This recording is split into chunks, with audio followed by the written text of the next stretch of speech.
Morning mga kabokol, isang maulan na araw. Yan, maulan po, July 29.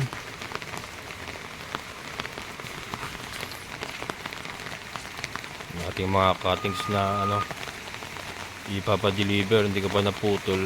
Kahapon ko na harvest. Kaya lang inabot na ako ng alas 6, so hindi ko na naputol. Plano ko ngayong umaga. Kaya lang mukhang hindi ako makakalis kasi maputik yan. At hindi makakaahon yung ating raptor. Ayan.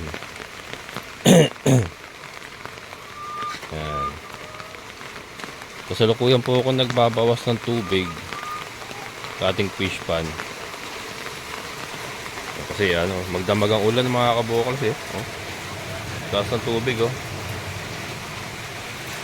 So ito yung mga hinihintay kong pagkakataon para makapagtapon ng tubig. Yung ganitong maulan. Ayan. So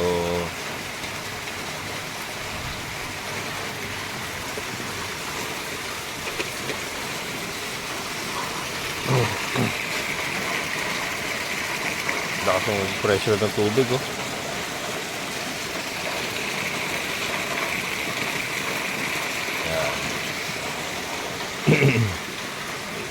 Nagchat-chat pa ako ng kaya Madre de Agua yan.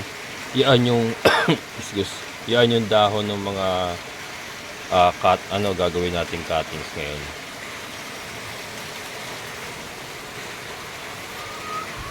Yan. Kahit ganyan lang ang tulo ng tubig, tuloy-tuloy naman mula pa kagabi yan. Kaya yung ating fish pan ay puno na. Sakto rin yan para makapagtapon tayo ng tubig. Tatapon tayo siguro ng mga 30% mga kabokals. Pero depende kung lalakas pa to. Kung lalakas pa siya, 50% ko yung tapon para mapalitan yung maduming tubig. At least sa ganung paraan makakatulong din pa para bumaba yung ammonia level. Ayan. At yung mga layers ay may itlog na isa.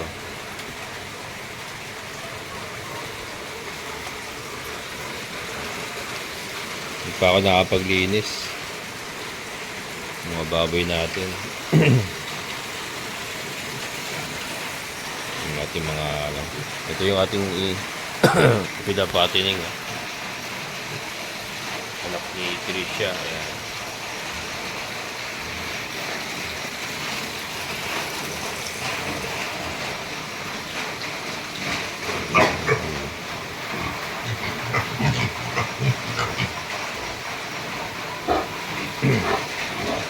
Ito si Kimberly mga kabokals.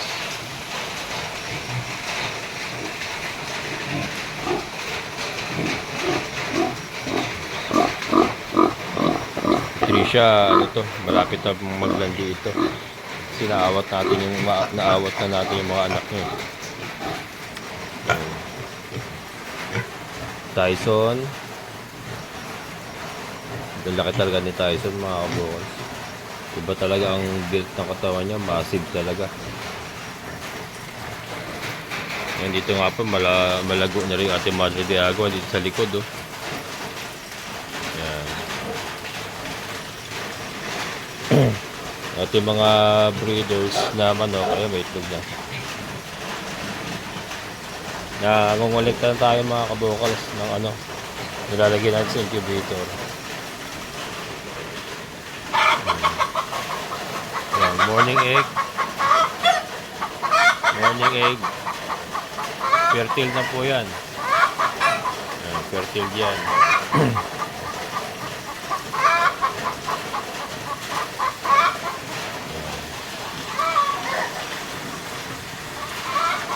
Medyo mataas na ngayon ammonia. Naamoy ko rito mula dito. Mataas na yung ammonia.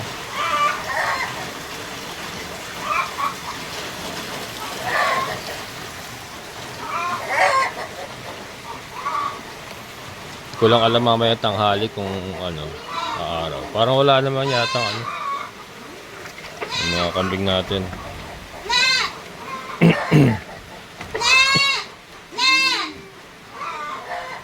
Magulo. Mag-ano pa ako, sasakati pa ako mamaya. Hindi ko na sila pinalalabas kahit ano, medyo umaraw na. Hindi ko na muna sila pinalalabas. Kasi may nagtae na naman ito, nagtae ito. Yung kahit ulan araw, hindi pa rin talaga pwede. Pero okay na, matigas na yung dumi niya ngayon. Kaya lang nakaraan nagtae. Kaya hindi ko muna palalabasin. Sakati muna tayo, tsagayin na sa sakate. Kahit ano, kahit umaaraw. Pero ngayon kasi ulan ng ulan, araw-araw ulan na ulan mga kabokals. Si Milky nandun lang oh.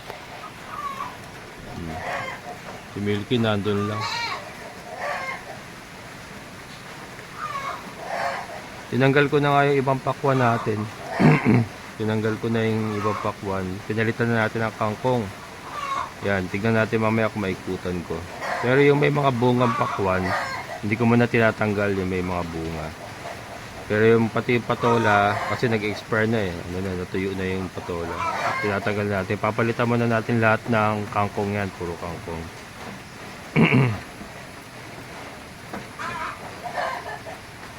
Ayan, shoutout kay Ma'am Gloria. Oh. Na overrun na yung lote mo, ma'am. Oh. Ng ano, bagging yung bakod mo. Saka yung kubo mo natatabunan. Asukal na. Ayan.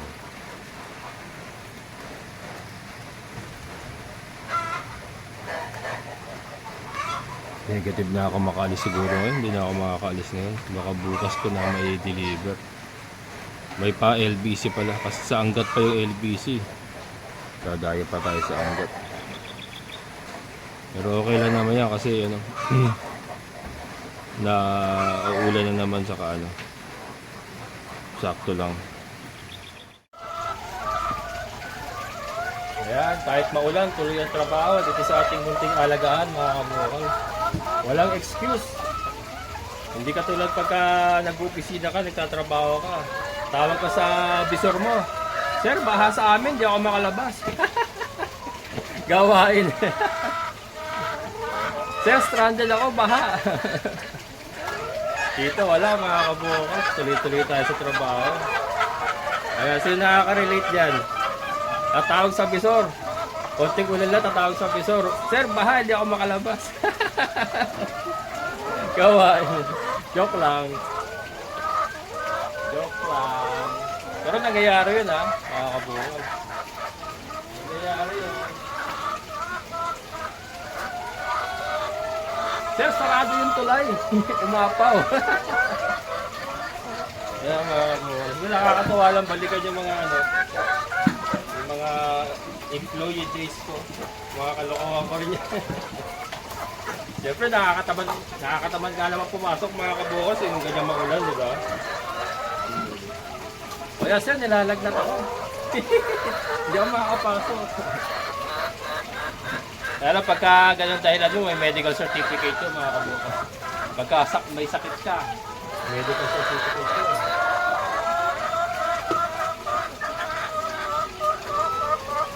Nag-umpisa ng ano, dumami yung ating mga itlog mga kabukals. Meron na akong ginawang itlog na maalat doon, 4 na tray mga kabukals. Pambenta na yon. 4 na tray na ano, kagabi. Kagabi ko binanatan, hindi ko na lang blinag kasi may vlog naman na tayo noon na paggawa ng itlog na maalat. Pero sa ano na lang, pagka hinagaw ko na, papakita ko sa inyo.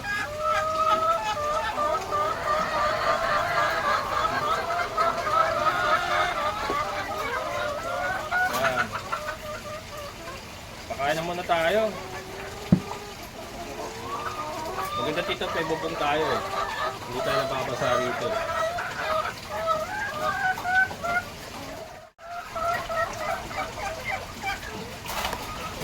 So, yan. Ito mga layers natin mga kabukals, pure layer feeds pa rin sila, saka vitamins kasi ano nga, binuboost natin yung kanilang pangitlog. Hindi muna natin sila nilalagyan ng anumang mga alternative feeding katulad ng chop mother diagawa. Wala muna. Sa ngayon kasi Kailangan nating makita kung sino pa yung nangingitlog sa kayo, kung sino yung hindi na talaga para mai-pull out natin. Pero so far ano, ang dami na pong nangingitlog sa kanila. Kahapon parang ano, naka-isang tray na ako, hindi ko na sigurado ngayon kung makaka-isang tray ako. Ayan o. Yan, para makita nyo mga kabukas ang ating pagpapakain. So yun, nagbawas nga tayo ng tubig oh.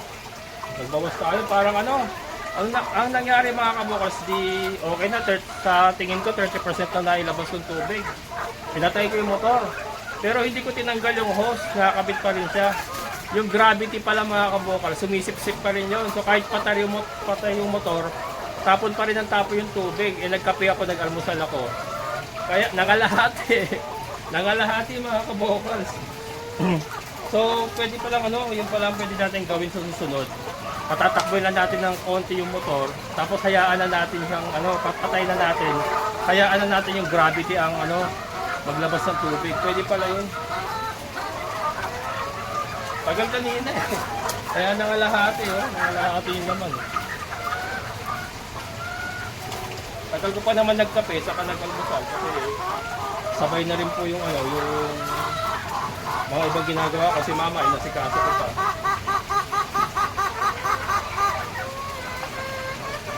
Ano kaya kasi maulan naman. Tingin ko maghapon pong maulan. Kagabi walang tigil ang ulan. Yan.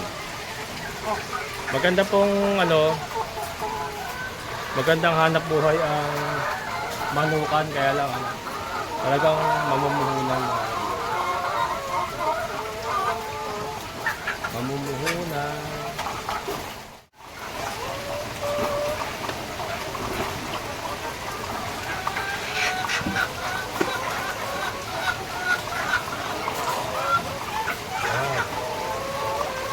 Sa pangalawang palapag.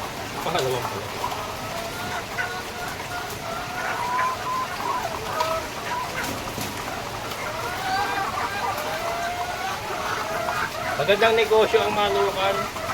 Lalo ni paitlugin. Galang kailangan talaga may puhunan mga kabukas. Kaya ako ang target ko, maliit lang muna. Pero mag-add value tayo sa mga produce natin katulad ng salted egg mga kabukan. Add value para kahit konting alaga natin, malaki yung tutubuin natin. Hindi natin kailangan mag-alaga ng napakarami. Kasi kailangan ng puhunan talaga mga kabukan pag marami tayong alaga. Yung ganito lang, sakto lang itong sistema natin ito muna.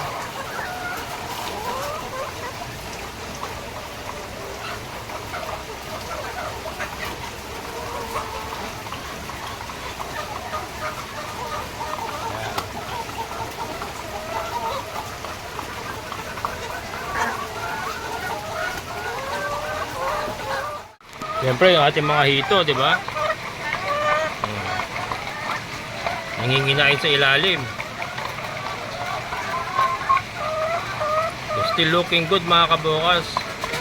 Wala pa rin namamatay sa ating mga hito. Basta ganun lang, kontrolado lang natin yung ano, dagdag bawas. Yun nga, tuwing ganitong maulan, tapon tayo. Tapos hayaan natin yung ulan na ano, na dagdagan yung ating fish pan.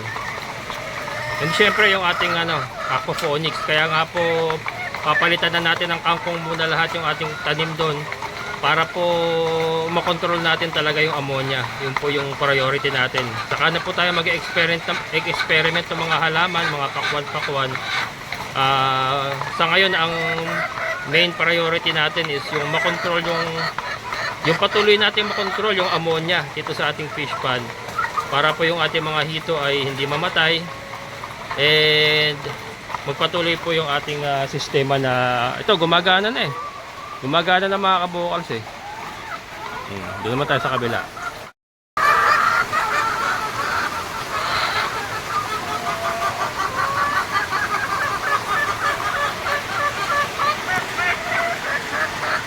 Kaya mga kabukals, nakakain na sila. Ito, makain pa lang. Ito yung huli natin binigyan eh. Ayan. Ito mga breeders natin, papakainin din natin. Pero yan oh, tubig, tuloy-tuloy ang agos ng ating tubig na bago, galing sa ulan. Yan, galing po yan sa ating alulod. Ayun.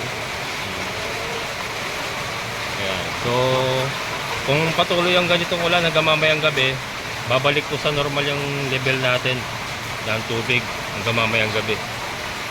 Yan. Yung breeders naman.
Yan, sila naman po yung ating mga breeders. 10 hens, 2 rooster na decal brown. Yan. So ano ang pinapakain ko sa kanila mga kabukas? Layer din. Kung ano yung kinakain ng mga nasa battery cage, ganun din sa kanila. And kung ano yung vitamins na binibigay natin, katulad ng egg booster sa kanong multivitamins, ganun din sa kanila. Yan. Ang kaibahan lang dito, may rooster, may kumakasta, kaya fertile eggs po yung kanila inilalabas. Ito nga, meron na tayong kukunin dito, kunin muna natin kasi baka madumi yan. Dahil sa ilalim ng kambingan, nag-iingay na si Mocha kasi naubusan ako ng damo. Mangunguha pa ako ng damo. Ayan o. Hindi ko pa naayos yung kanilang paiklugan talaga. Pero hindi naman nadudumihan eh. Hindi naman nababasa oh. Ayan oh. Hindi naman nababasa mga kaburos kahit 'di ba? Kahit maulan sa labas oh. Itong area na to hindi nababasa, may mga damo pa. So ito kokolektahin ko na.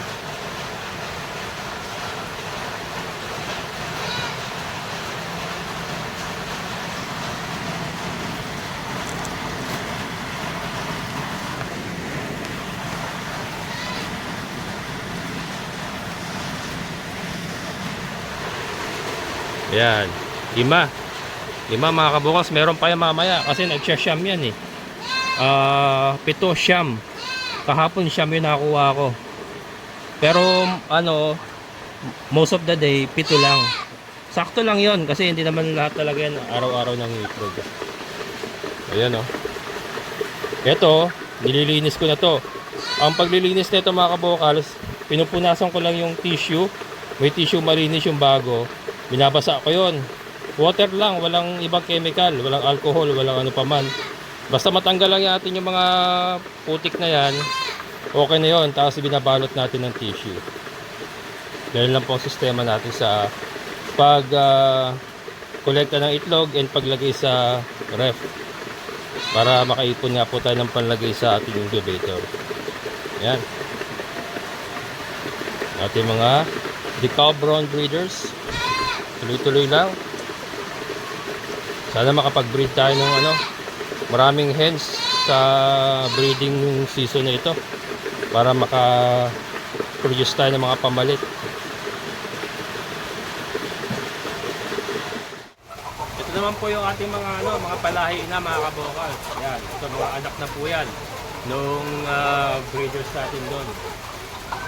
Ito po yung mga future inahin natin. Ay future layers natin mga kabukas. So, RTL na to. O RTL na mga kabukas. Mga future layers natin yan. So Tingnan natin. Sarado pa yung sipita. Medyo matagal pa to mga kabukals. Pero RTL na yan, oh, mga kabukals. Nasa ano na to? Going 6 months na yata ito. Or 5 months, mga ganyan. So ito, ito mga RTL natin mga kabukals. Iba ang diet nito. Iba ang diet niya mga kabukals. Ayan, oh. Kita nyo ba yan? Madilim eh. Madilim. Ayan. Ito po ay Integra 2000. Yan, Bimig baka naman. Integra 2000 ang gamit ko. Pero kahit anong naman pong chicken starter pwede nyo gamitin. Pero nakita nyo ba yung green na yan mga kabokals? Chop Madre de Agua yan. So iba yung approach natin sa mga nangingitlog saka dito sa mga RTL natin. Yung mga nangingitlog kasi nasubukan ko na nung naglagay ako ng Madre de Agua, napasobra ako ng Madre de Agua, puminto, humina, umitlog. So nagkakaroon po ng problema pagka nilalagyan natin ng maraming greens yung kanilang pakain. Pag layer. Pero yung mga ganitong mga RTL pa lang, pinalalaki pala natin sila, okay lang. Nalagyan natin ng greens kasi para makatipid din tayo kasi mahal din ang commercial feeds eh. Talaga mahal talaga. So ito, pwede nating i-50-50 ratio dito sa RTL yung ating mga RTL. So isa po yun sa tinitignan ko na technique na gagawin ko, lalo na kung magbebenta na ako ng mga RTL. So as early as siguro mga 2 months, basta kumakain na sila ng basa, o pwede na tayo maglagay ng Madre de Agua para makatipid tayo, para mas malaki ang ating kitain. Ayan.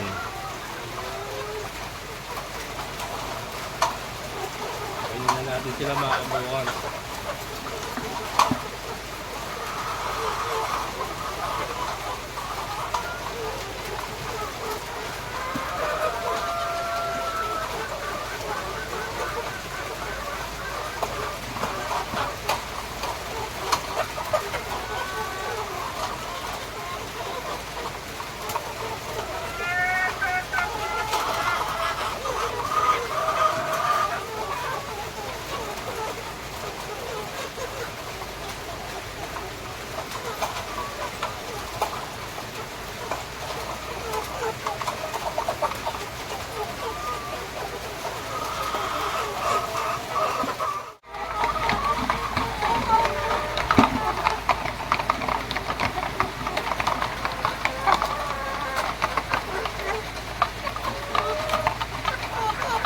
Ayan.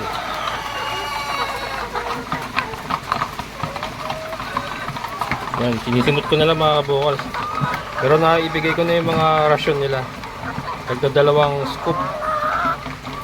Ito ano na lang to. Sinisimot ko na lang to sa kanila. Pero nakita nyo, lakas diba? Lakas sila kumain ng may Madre de Agua.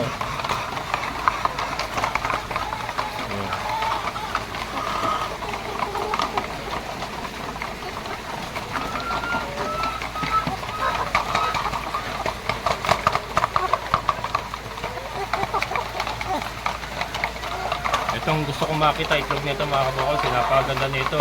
Yan po yung ating 3-way cross. Rhode Island White Leghorn, tas ang nanay niya is Deca Brown. Yan ang gusto kong makita ang itlog niya. Kung magba-brown ba ang itlog niya. Ito, yan. Magkakapatid yan, mga 3-way cross. Ito. Bali lima yung ating 3-way cross na tinitignan dito. O inaabangan. Pagka naging maganda po yung 3-way cross, isa rin po yung sa pararamihin natin na mga paitlogin natin. Ayan.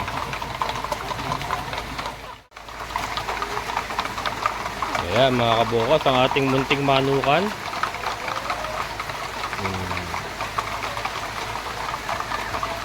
May itlog na naman doon, no?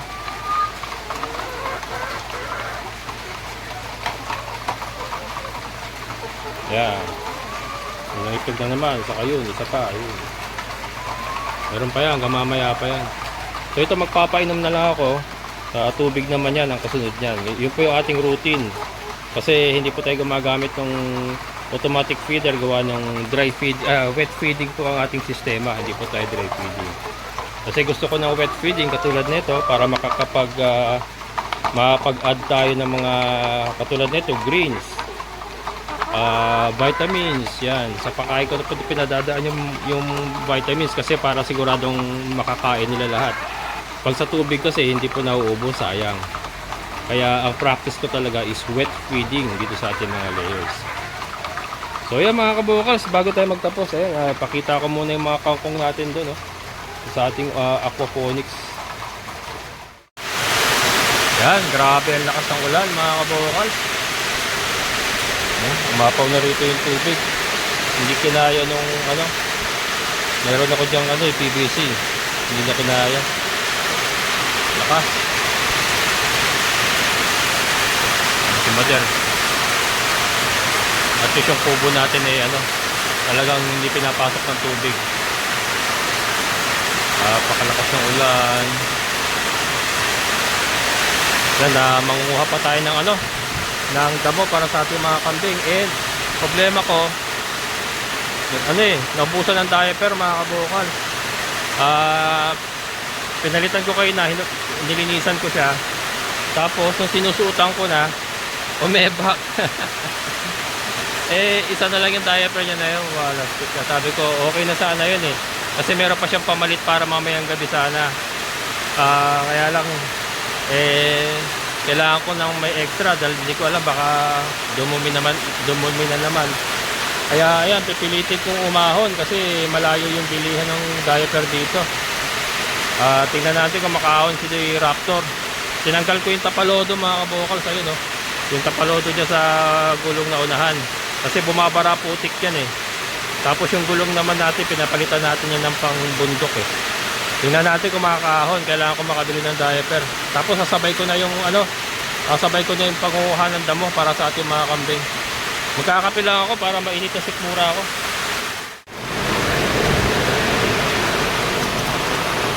Yan, kawawa naman si Milky. Si Milky kasi matibay naman yan, sanay na yan Yan, ito update sa pakwan nga mga kabukals. Itong isang pakwan parang ang laki na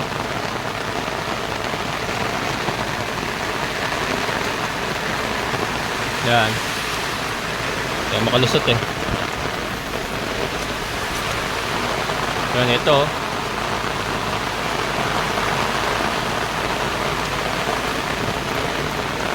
kaya lang marami din talaga namatay, kaya ito nga pinapalitan na lang natin ng kangkong. Ayan mga kabukals, pati yung mga patola natin na ayan yung mga pinutol ko na yung mga patola na yan, nag-expire na rin kasi natutuyot na kaya ngayon ito puro kangkong na yung itatanim natin dito. Ayan mga kangkong yan ayan mga kabukals, wala tayong sablay dyan, sigurado yan sa mga kangkong na yan. Buhay na buhay yan sa kahit gano'n pa katindi ang ulan, saka sa ating aquaponics kasi tubig yan water spinach nga kaya sa tubig talaga siya nabubuhay. Kailangan kasi natin yung halaman na yan para ma-control natin yung ammonia dun sa ating pond, sa ating aquaponics pond. So saka na tayo mag-experiment na mga kung ano-anong halaman. Pero ito mga natitira pang pakwan, yan, hayaan lang natin.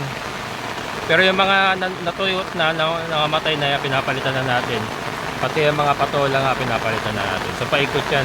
Kinapos lang ako 2 tali lang kasi ng kangkong ito Ito mga nakatanim na yan, yung nagsigang kami ng bangos, 2 tali. So bili pa siguro ako ng mga 3 tali para mapuno natin yung lahat ng butas ng kangkong. Yan, and then dito na yan dito na natin pababagsakin yan dito sa net. Diyan na babagsak yung kanilang mga pagkatay. Diyan na tayo mag-harvest din ng mga kangkong. Yan, napakalakas ng ulan mga kabukals, grabe. So maganda rin yan para ma-replenish yung ating fish pond. Ang ating mga papaya, lalaki na sumalagpas na sa bakod. Ayan. Ayan mga kabukals, hanggang dito na lang. Shout out po sa magandang araw Pilipinas. at kay Sir Mon Vitor. Yan, maraming salamat sa inyong panonood. Siyempre sa lahat ng mga solid kabokas, maraming salamat. And sa ating kaibigan po ni Sir Boyet, Sir, thank you so much. Kaya mga kabokas, maulan, July 29. Stay safe. At sobrang lakas na ulan dito, ewan ko sa lugar nyo. Pero yon, at least walang hangin, ulan lang. Kaya maraming salamat, amazing na buhay.